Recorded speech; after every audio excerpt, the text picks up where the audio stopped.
Welcome to the Getting Healthier Together module on taking your medicine.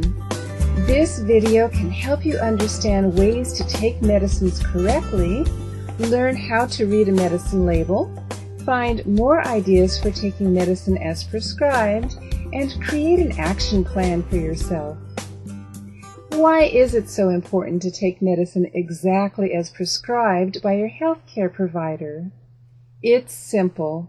When you take medicines according to the instructions, there's a much better chance that your healthcare provider can tell if the medicines are working the way they're supposed to. Taking cholesterol and blood pressure medicines as directed may reduce problems such as heart disease, heart attacks, and stroke. There are lots of ways to make it easier to take medicine so it can do you the most good. Here are some tips. Ask your healthcare provider or pharmacist if you have questions about your medicines. Try to go to only one pharmacy for all your medicines. Try using a pill box to organize your medicines if you take more than one kind. Do remember to keep your medicines someplace where children can't get to them. Let your family or a friend know what medicines you're taking. Refill your medicine before it runs out. Keep a list of your medicines in your wallet or purse and share a copy with your family or caregiver. What about if you think it's best to stop taking the medicine? What should you do in that case? Should you stop taking the medicine, then talk to your doctor at your next scheduled visit? Or should you stop taking the medicine and not mention it to your doctor in case he or she disagrees with your reasons for stopping? Or should you contact your healthcare provider and talk about why you want to stop taking the medicine before you make a change? Take a few moments to think about the best answer.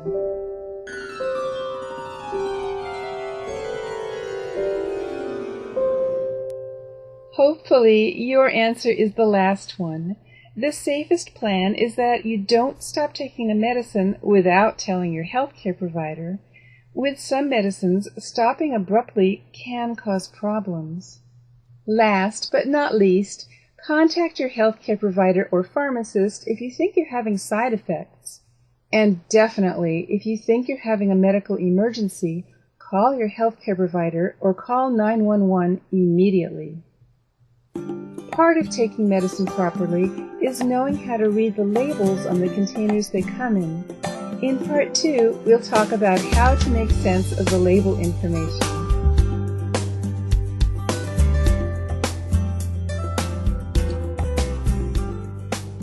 Information on medicine labels can sometimes be a little confusing.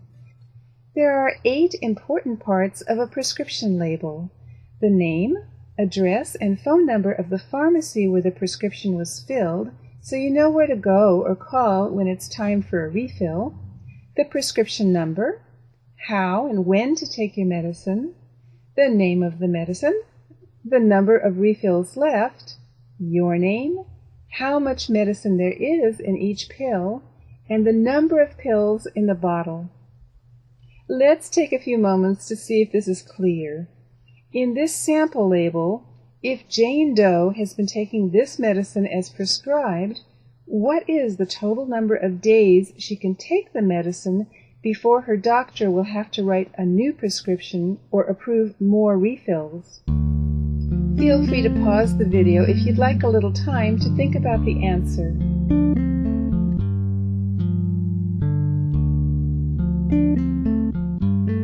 Is your answer 300 days? If so, you're right. There are 100 pills in the container. She's supposed to take 1 pill a day, and there are 2 refills. Since there are 100 pills in this container, when we add 200 more pills for the 2 refills, we get a total of 300 pills. At 1 pill per day, she has enough for a total of 300 days.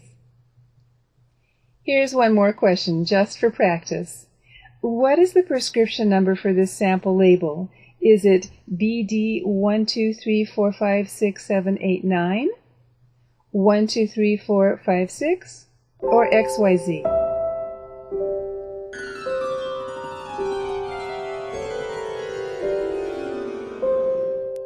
If your answer is 1, 2, 3, 4, 5, 6, you're exactly right.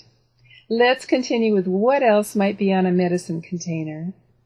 Some containers have special stickers. For example, a sticker might say, "Do not drink alcoholic beverages," or "may cause drowsiness," or "take with food." If the information on the sticker doesn't make sense to you, ask the pharmacist to explain it. As for the rest of the information on the container, especially if it's a new prescription for you, ask your healthcare provider or pharmacist these 6 questions. 1. What is the name of the medicine? 2. What is the medicine for? 3. How should I take it? 4. When should I take it? 5. What are the possible side effects? And 6. What do I do if I miss a dose? You could write each question on a separate index card and then ask your healthcare provider or pharmacist to write the answer in the empty space. Or you could use regular lined paper and leave room between each question to write the answers. If you write the answers yourself, it'd be a great idea to ask your healthcare provider or pharmacist to double-check that what you wrote is correct. In Part 3, we'll be talking about some tips for helping you take medicine as prescribed so it can do its job.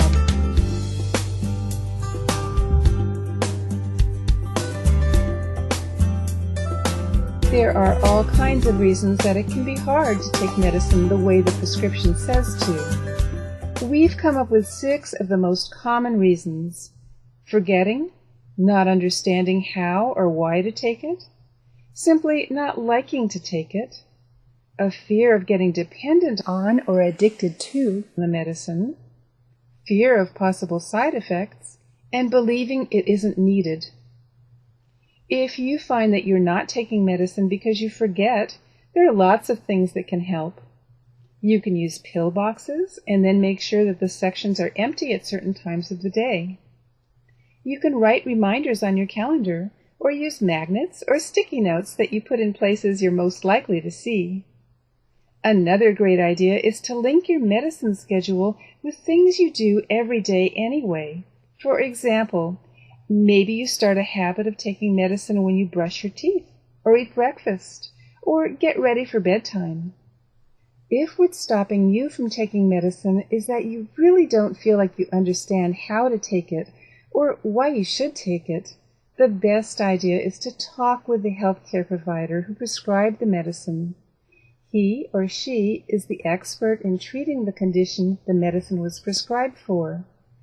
If you don't feel that a medicine is important to you, ask your healthcare provider or pharmacist how it's supposed to help you. Maybe you just don't like taking medicines. Most people don't. But people take them because they know the medicine is helping their condition. Here again, if this applies to you, it's a good idea to ask your healthcare provider or pharmacist how the medicine will help you. Are you concerned that you might become addicted to a medicine? Most medicines don't cause dependency, but if this is a concern for you, don't hesitate to talk to your healthcare provider and get the facts. Are you worried that a medicine will cause unpleasant side effects? First of all, always contact your healthcare provider or pharmacist if you think you're having side effects. Your symptoms may or may not be from the medicine, but either way, your healthcare provider or pharmacist will help figure out if your symptoms are from the medicine. Your healthcare provider may adjust your medicine, change it, or ask you to stop taking it. Here's a question for you. What if your doctor prescribed a medicine to you because you were feeling bad and now you feel fine? There are still pills left in the container, and according to the prescription, you're supposed to take them until the container is empty. Is it okay to stop taking the medicine now?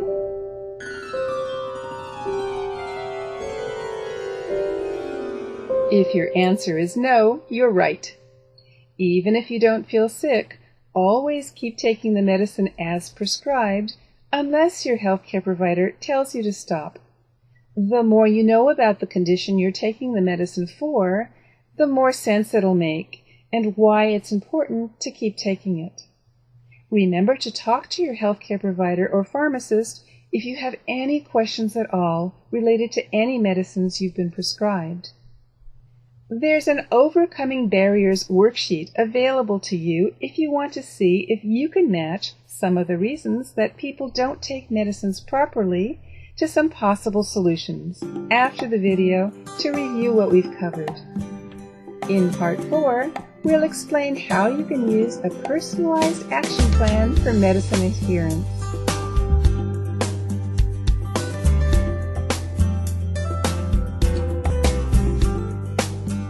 An action plan is like a roadmap.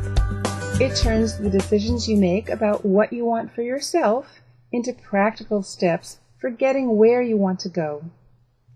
There's an action plan for medication adherence handout that's available to you, and it looks like this. You begin using the plan by reading through each of the choices to see which ones might interest you most. The choices on the medication adherence action plan are organized into sections including Take your medicines as prescribed and Work with your healthcare provider. The other more general sections include Be active each day, Always check with your healthcare provider before starting any new exercise program, Eat healthy, and No tobacco. The idea is to choose the action items that you want to do. You can also write in your own goals in the other section of the handout. You may be tempted to check off a lot of the boxes in the list, but it's better to start off with just one or two. Lifestyle changes are made one step at a time. If you're overwhelmed with too many changes at once, you're less likely to reach your goals.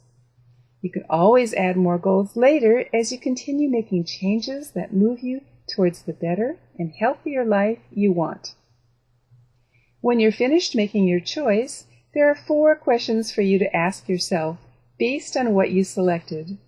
You've already answered the first question, which is, what behavior would I like to change, based on which checkboxes you've selected. The second question to ask yourself is whether you believe that it's possible for you to do the things you've selected. Answer with a yes or no. The third question to ask yourself is, what must I do to achieve this change? Make sure that you identify a specific action that goes with what you want to change. For example, if you choose that you want to use a pill box to organize your medicines, decide when you'll find or buy the box and when you'll set up your medicines in it. Write your method for measuring whether you've reached your goal in the space provided on the action plan. Deciding how you'll measure your success is a very important part of this process. The fourth question is, when will I make these changes? Think about how long you think it'll take you to make this change in your life, then write the date for when that'll be in the space provided.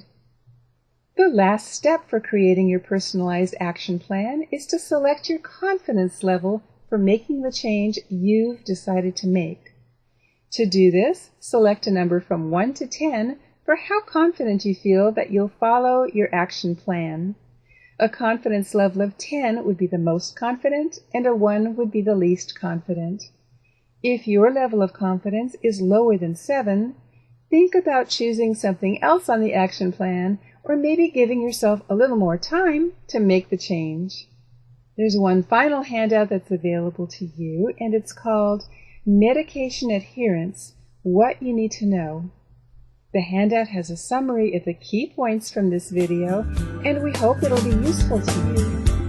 Thank you for your time and for participating in getting healthier together.